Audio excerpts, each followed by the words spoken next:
예배전 찬양할 때 우리 찬양 인도자가 신의 악단이라는 영화 때문에 유명해진 노래다 하면서 찬양 인도를 해서 좋은 곡을 우리에게 알려주었는데요. 신의 악단이라는 영화가 나왔습니다.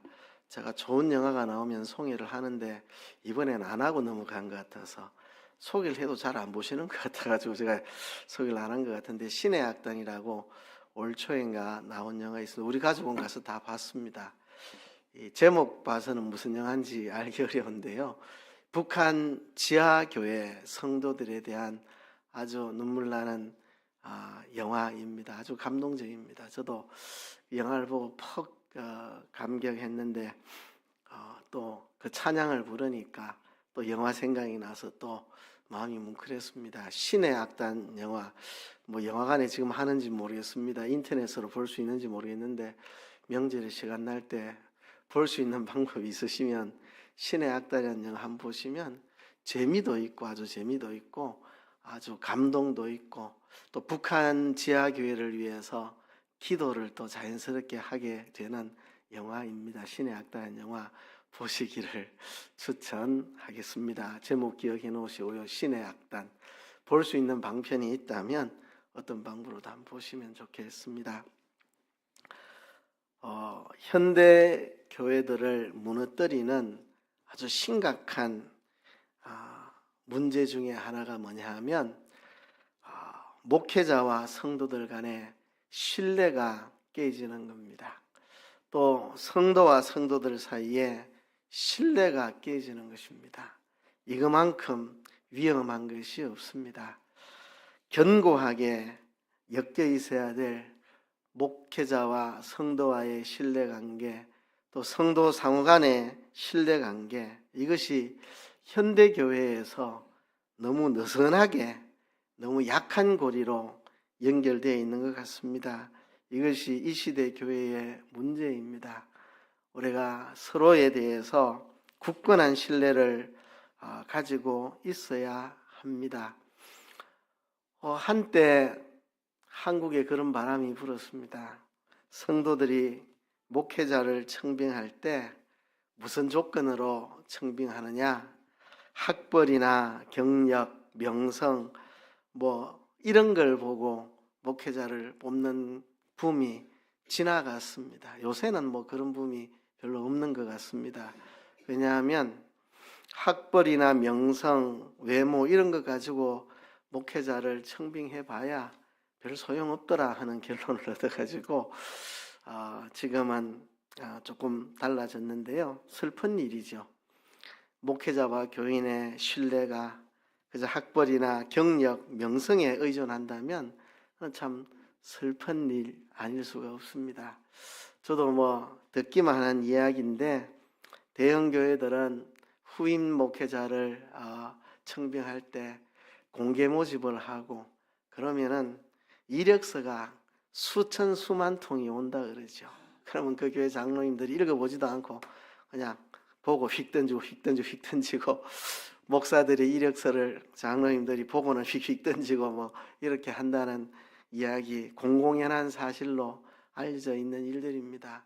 참 그렇게 목회자를 청빙한다는 것은 슬픈 일이 아닐 수가 없습니다. 제가 어릴 때 신앙생활했던 달산교회 1년 후배인데, 고신척에 제법 규모 있는 교회에 담임 목사로 가 있습니다. 그 후배가 그 교회에 담임 목사로 가게 됐다는 이야기를 듣고 한번 교회에 제가 방문을 해본 적이 있습니다. 그래서 간증을 하는데, 본인이 그 교회 담임으로 부임하게 된 제법 큰 교회인데 그 이유를 이렇게 설명을 하더라고요. 이력서가 수없이 들어왔는데 다들 학벌도 좋고 쟁쟁한 사람들이 많았는데 자기한테 그런 쟁쟁한 학벌이 없었던 게 청빙 대상이 된 원인이었다고 합니다. 그 교회가 과거에 학벌 좋은 목사라고 이렇게 청빙을 해보니까 아무 소용없더라는 걸 깨닫고, 이번에는 학벌 좋은 사람 안 뽑는다, 신실하게 믿을 수 있는 사람, 신뢰가 가는 사람을 뽑겠다. 그러니까 자기가 뽑혔다고, 오히려 학벌이 부족해서 담임으로 뽑혔다고 그런 간증을 하더라고요. 예, 그렇습니다.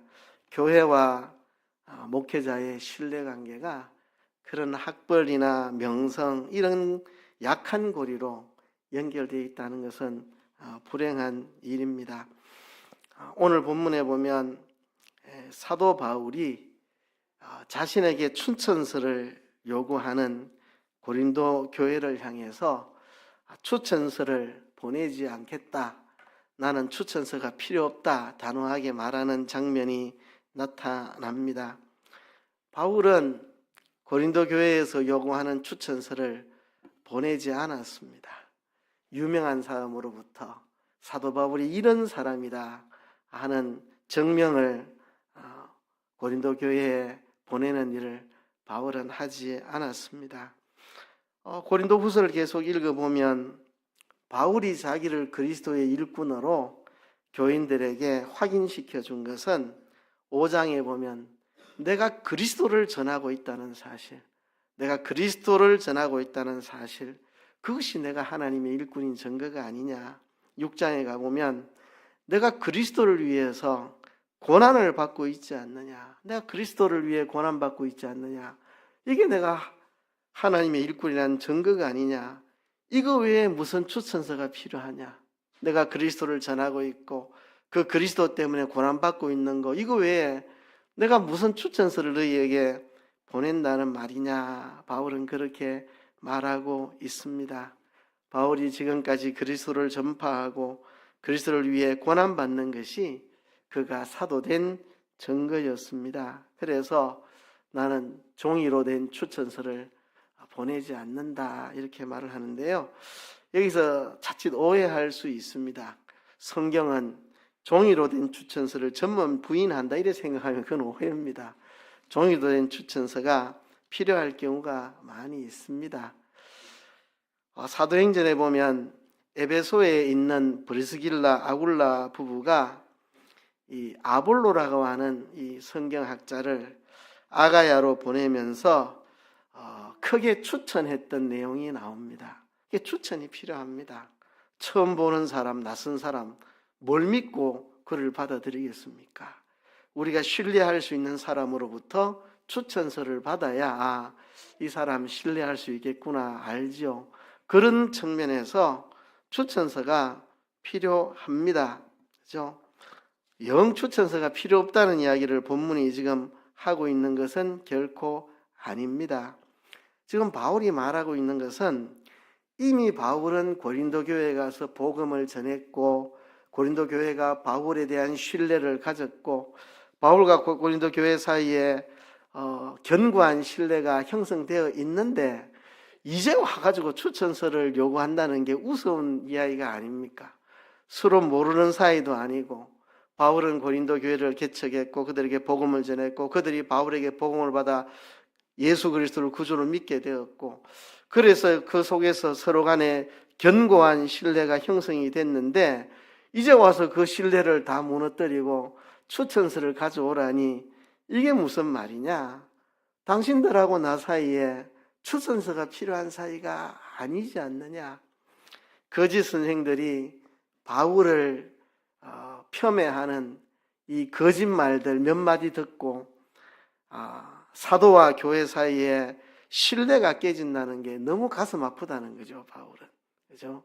바울을 시기하고 질투하고 미워했던 거짓 교사들, 유대주의자들, 예수님을 믿기는 믿지만 유대인의 율법의 전통을 다 지켜서 뭐 할례도 받아야 되고 뭐 절기도 지켜야 되고 이런 주장을 하는 옳지 않은 거짓 교사들이 사도인 바울을 시기해서 성도들에게 자꾸 바울에 대한 좋지 않은 거짓 소문들을 퍼뜨려가지고 바울과 고린도 교회 사이의 신뢰를 깨뜨리려고 하고 있는데 그래서 이때까지 추천서를 요구한 적 없이 바울과 고린도 교회는 견고한 신뢰관계에 있었는데 이제 와서 추천서 가져오라고 하니 바울이 당신들과 나 사이에 무슨 추천서가 필요하다는 말이냐 하면서 추천서 보내기를 거부하는 내용이 오늘 본문에 기록되어 있습니다.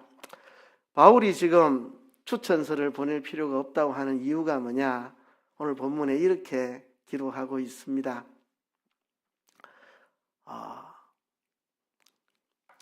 당신들이 우리의 편지가 아니냐? 고린도 교회 너희들이 우리의 편지가 아니냐?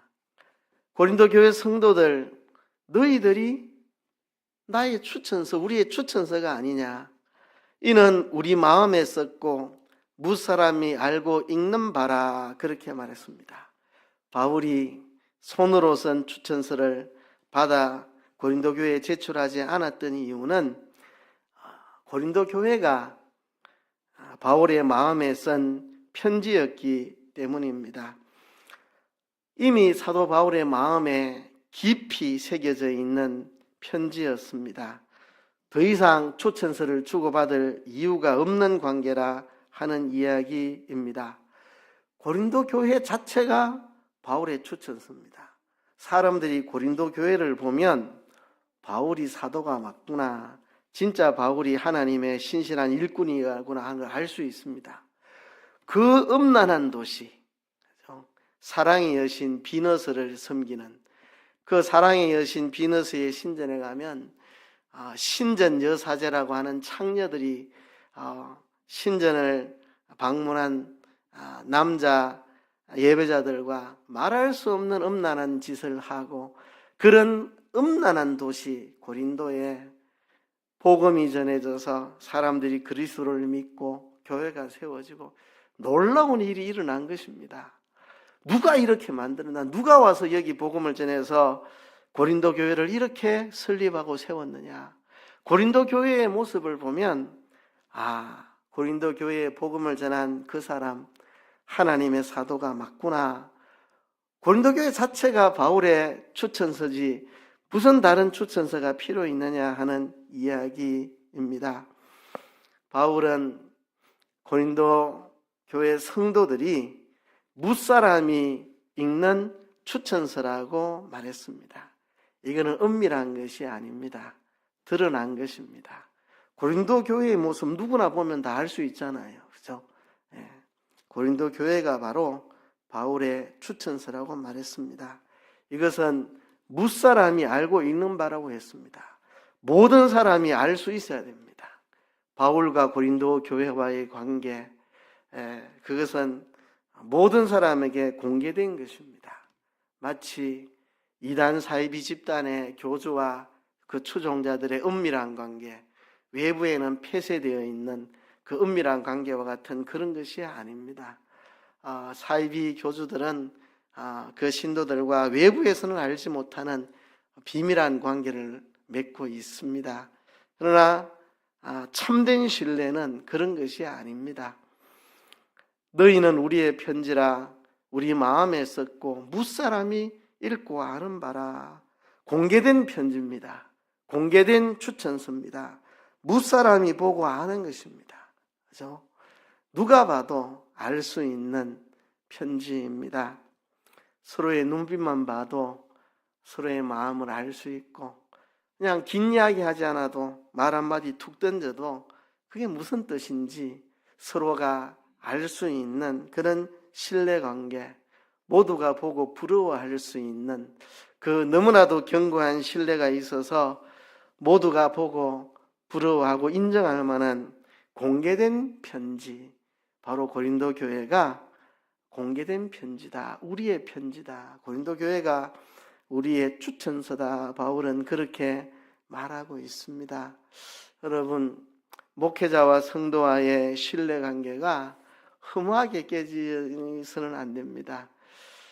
누군가의 말 한마디 때문에, 누군가의 오해 때문에, 또 사람은 실수할 수 있으니까, 목사의 실수든지 교인의 실수든지 서로의 실수나 오해 이런 거 하나 때문에 신뢰가 깨진다면 그건 슬픈 일입니다.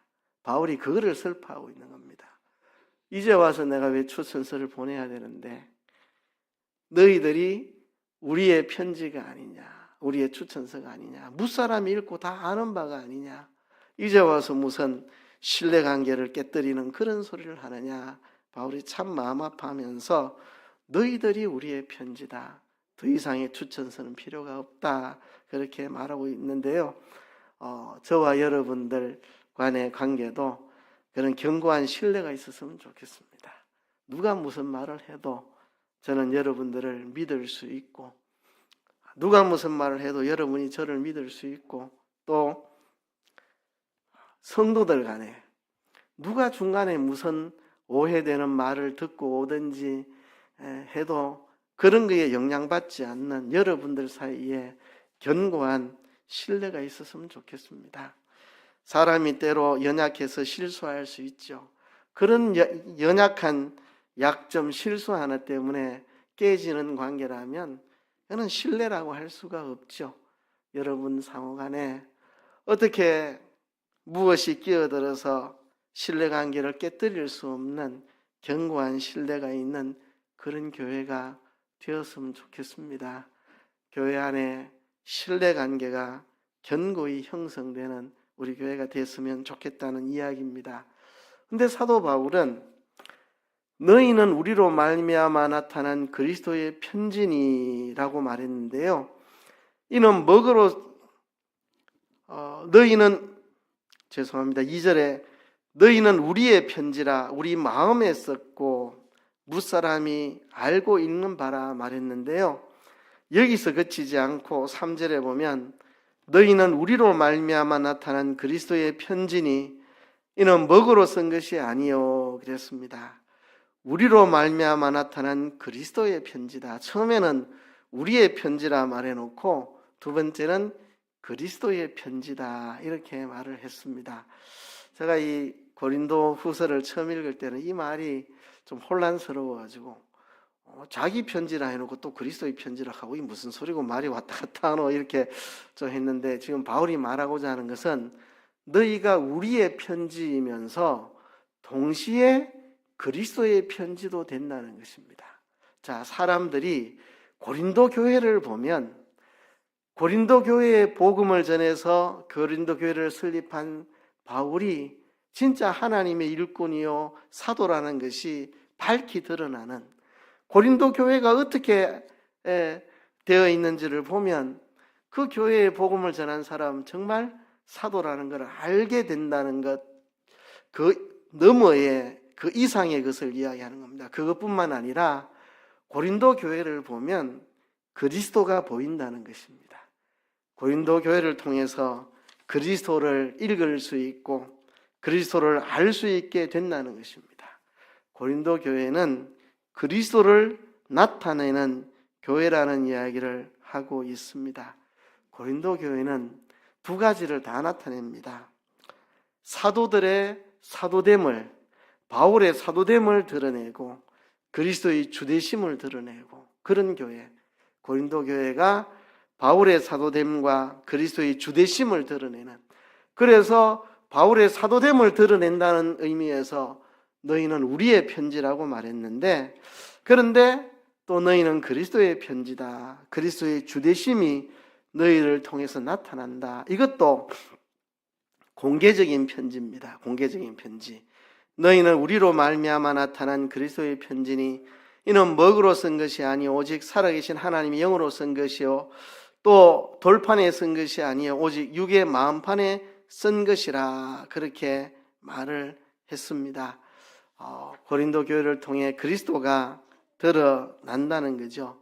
지금 바울과 고린도 교회와 그리스도 사이에 삼각관계가 형성되어 있는 겁니다. 바울의 섬김과 봉사를 통해서 고린도 교회가 그리스도의 편지가 되었고, 이 그리스도의 편지인 고린도 교회를 통해서 바울의 사도임이 증명되는 이런 삼각관계입니다.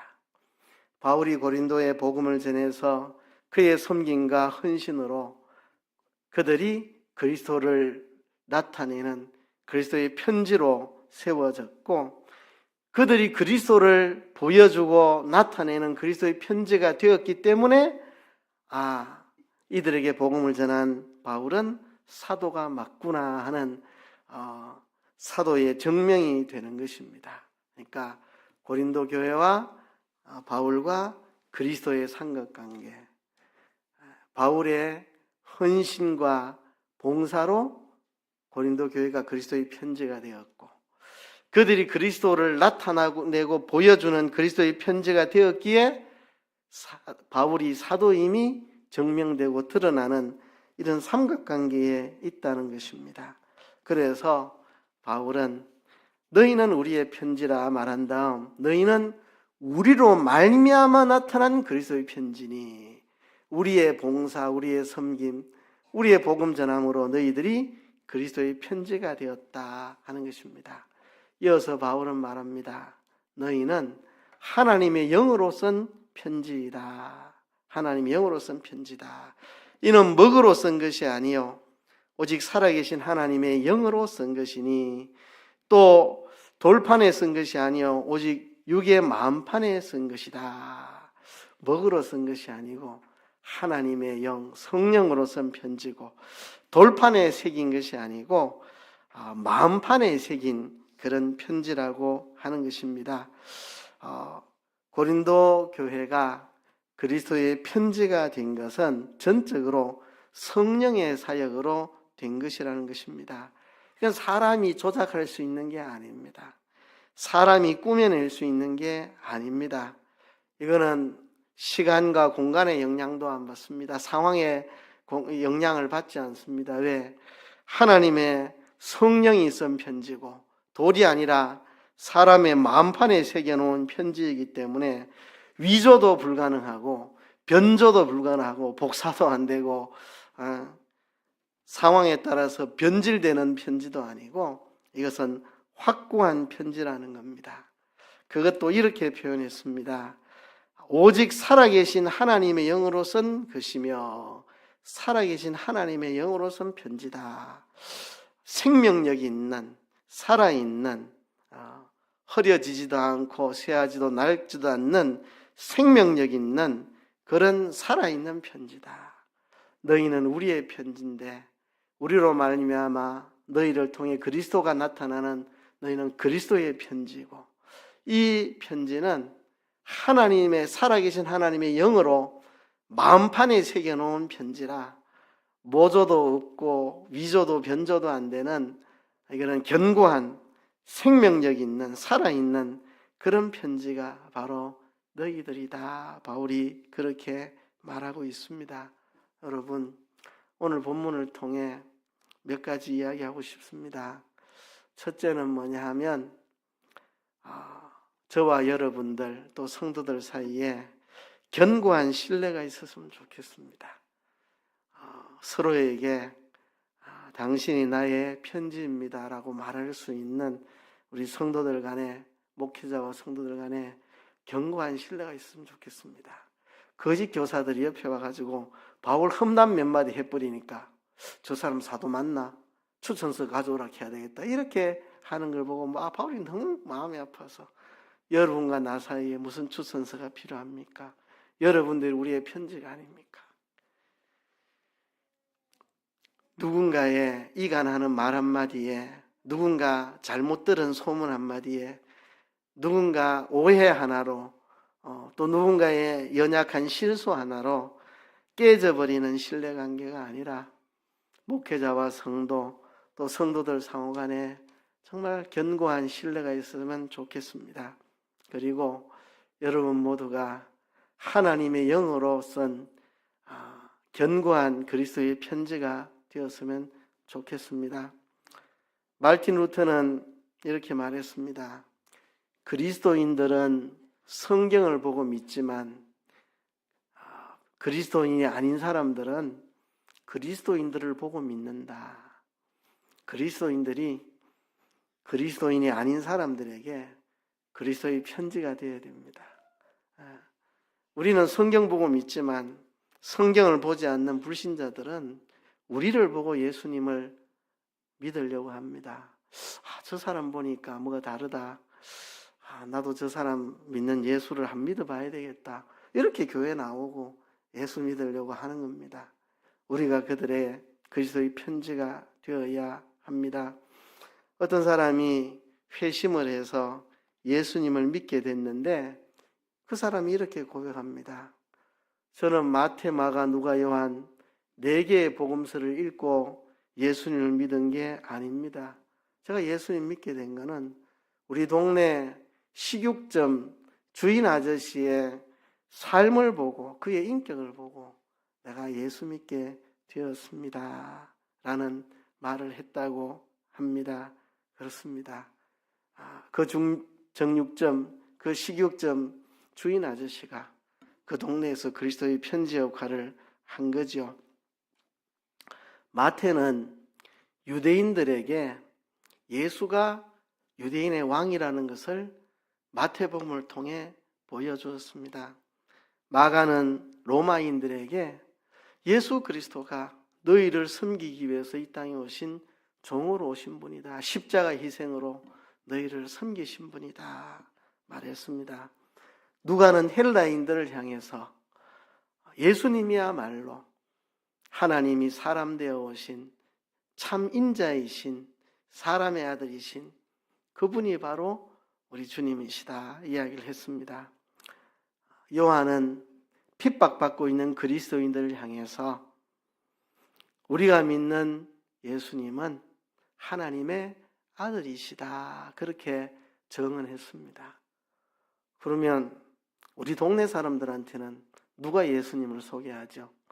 유대인들에게는 마태가 예수님을 유대인의 왕 아브라함의 후손 다윗의 후손으로 오신 바로 그분이라고 마태가 소개를 했고, 로마인들에게는 예수님을 마가가 소개했고, 헬라인들에게는 누가가 예수님을 소개했고, 핍박받고 있는 그리스도인들에게는 요한이 예수님을 소개했는데 우리 동네 사람들, 우리 집안 사람들한테는 누가 예수님을 소개합니까? 저와 여러분이 그리스도의 편지가 되어서 5번째 복음서가 되어서 우리가 그들에게 보여주어야 하지 않겠습니까? 그래서 사도 바울은 고린도 교회를 향해서 너희가 우리의 편지이면서 우리로 말미암은 그리스도의 편지다. 너희는 먹으로 쓴 편지가 아니라 살아계신 하나님의 영으로 너희 만판에 새긴 그리스도의 편지다. 그렇게 말씀을 한 것입니다. 우리가 그리스도의 편지가 되어서 우리 주변의 사람들에게 읽혀지기를 원합니다.